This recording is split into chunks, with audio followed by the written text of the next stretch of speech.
എല്ലാവർക്കും പുതിയൊരു വീഡിയോയിലേക്ക് സ്വാഗതം. അപ്പോൾ ആദ്യമായിട്ടാണ് ഈ ചാനൽ കാണുന്നതെങ്കിൽ എല്ലാവരും ഒന്ന് സബ്സ്ക്രൈബ് ചെയ്യുക.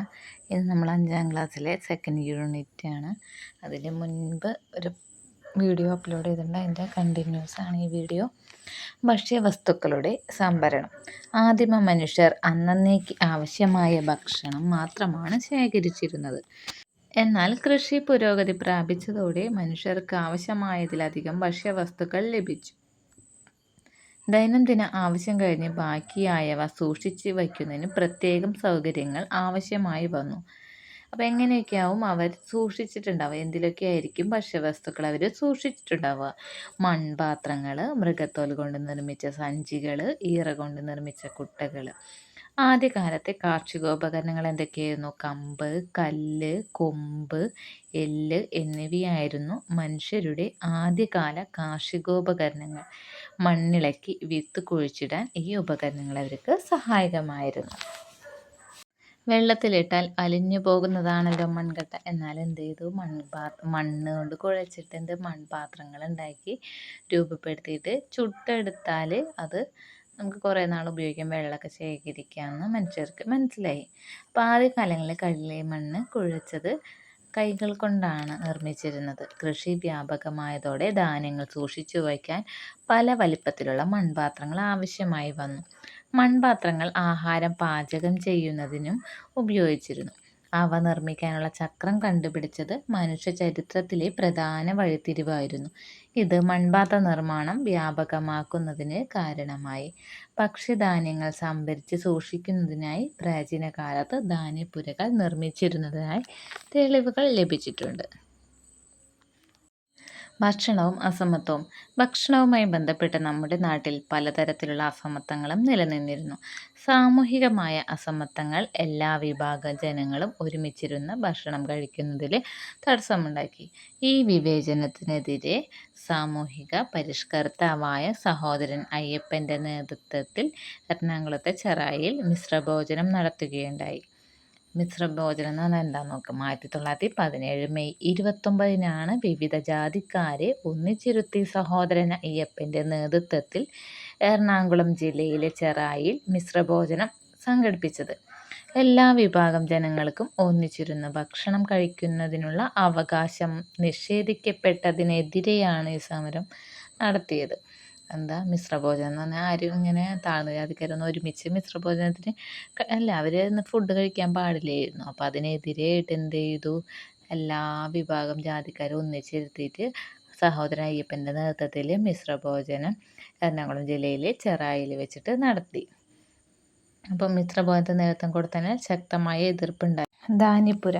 പ്രാചീന ഇന്ത്യയിൽ നിലനിന്നിരുന്ന നദീതട സംസ്കാരമായിരുന്നു സിന്ധു നദീതട സംസ്കാരം അഥവാ ഹരപ്പൻ സംസ്കാരം. ഇവിടുത്തെ ഏറ്റവും പ്രധാന സവിശേഷതകളിലൊന്നാണ് ധാന്യപ്പുര. അവ ഇഷ്ടിക കൊണ്ട് കെട്ടിയുണ്ടാക്കിയതായിരുന്നു. വിദൂര ഗ്രാമങ്ങളിൽ നിന്ന് ധാന്യങ്ങൾ കൊണ്ടുവന്ന് ഈ ധാന്യപ്പുരകളിൽ സൂക്ഷിച്ചു വച്ചിരുന്നു. പ്രാചീന ഇന്ത്യയിൽ നിലനിന്നിരുന്ന നദീതട സംസ്കാരമായിരുന്നു സിന്ധു നദീതട സംസ്കാരം. അപ്പോൾ അവിടുത്തെ പ്രധാന സവിശേഷതകളിലൊന്നാണ് ധാന്യപ്പുര. എന്നിട്ട് ധാന്യങ്ങൾ പല ദേശത്തു നിന്ന് കൊണ്ടുവന്നിട്ട് ഇവിടെ സൂക്ഷിച്ചു വയ്ക്കുമായിരുന്നു. അടുത്തായിട്ട് ഭക്ഷ്യവസ്തുക്കളുടെ കൈമാറ്റം. ആദിമ മനുഷ്യർ ആവശ്യത്തിലധികം വന്ന ഭക്ഷ്യവസ്തുക്കൾ പിൽക്കാല ഉപയോഗത്തിനായി സൂക്ഷിച്ചു വയ്ക്കുക മാത്രമാണോ ചെയ്തിരുന്നത്? അല്ല അല്ലേ. അധികം വന്ന ഭക്ഷ്യവസ്തുക്കൾ പിന്നീടുള്ള ഉപയോഗത്തിനായിട്ട് സംഭരിക്കുക മാത്രമല്ല, അത് ആവശ്യക്കാർക്ക് കൈമാറ്റം നടത്തുകയും ചെയ്തിരുന്നു. അന്ന് എങ്ങനെയായിരിക്കും ഇത്തരം കൈമാറ്റങ്ങൾ നടന്നിട്ടുണ്ടാവുക? തനിക്ക് ആവശ്യമുള്ള വസ്തുക്കൾ നേടുന്നതിനായി ഓരോരുത്തരും സംഭരിച്ചിരുന്ന വസ്തുക്കൾ മറ്റുള്ളവർക്ക് കൈമാറിയിരുന്നു. അങ്ങനെയൊക്കെയാണ് അവർ ഭക്ഷ്യവസ്തുക്കൾ കൈമാറ്റം ചെയ്തിരുന്നത്. ഭക്ഷ്യവസ്തുക്കളുടെ കൈമാറ്റം ദക്ഷിണേന്ത്യയിൽ. ഏകദേശം 1500 വർഷങ്ങൾക്ക് മുമ്പ് ദക്ഷിണേന്ത്യയിൽ ഭക്ഷ്യവസ്തുക്കളുടെ കൈമാറ്റം നിലനിന്നിരുന്നതായി സംഘകാല കൃതികളിൽ സൂചിപ്പിച്ചിട്ടുണ്ട്.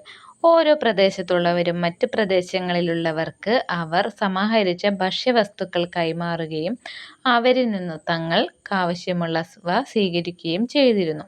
കടൽ തീരത്ത് താമസിച്ചിരുന്നവർ മറ്റു പ്രദേശങ്ങളിലുള്ളവർക്ക് ഉണക്ക മത്സ്യവും ഉപ്പും കൈമാറി. പകരം മറ്റുള്ളവരിൽ നിന്ന് മറ്റ് ഭക്ഷ്യവസ്തുക്കളും വനവിഭവങ്ങളും സ്വീകരിച്ചിരുന്നു. വനപ്രദേശങ്ങളിലുള്ളവർ ഇതര പ്രദേശങ്ങളിലുള്ളവർക്ക് വനവിഭവങ്ങൾ കൈമാറി. സമതലങ്ങളിൽ താമസിച്ചിരുന്നവർ തങ്ങളുടെ കാർഷികോൽപ്പന്നങ്ങൾ ഇതര പ്രദേശങ്ങളിലുള്ളവർക്ക് കൈമാറുകയും ചെയ്തു. അങ്ങനെ പരസ്പരം ഓരോരുത്തരും ഓരോ വിഭാഗത്തിനും ഉണ്ടായിരുന്ന ഭക്ഷ്യവസ്തുക്കൾ കൈമാറിയിട്ടാണ് അവർ ജീവിച്ചിരുന്നത്. കൈമാറ്റ സമ്പ്രദായം. നാണയവ്യവസ്ഥ നിലവിൽ വരുന്നതിന് മുമ്പ് സാധനങ്ങൾ പരസ്പരം കൈമാറ്റം ചെയ്യുന്ന രീതിയാണ് ഉണ്ടായിരുന്നത്. ഇങ്ങനെ കൈമാറ്റം ചെയ്യുന്ന രീതിയെ പറയുന്ന മറ്റൊരു പേരാണ് ബാർട്ടർ സമ്പ്രദായം.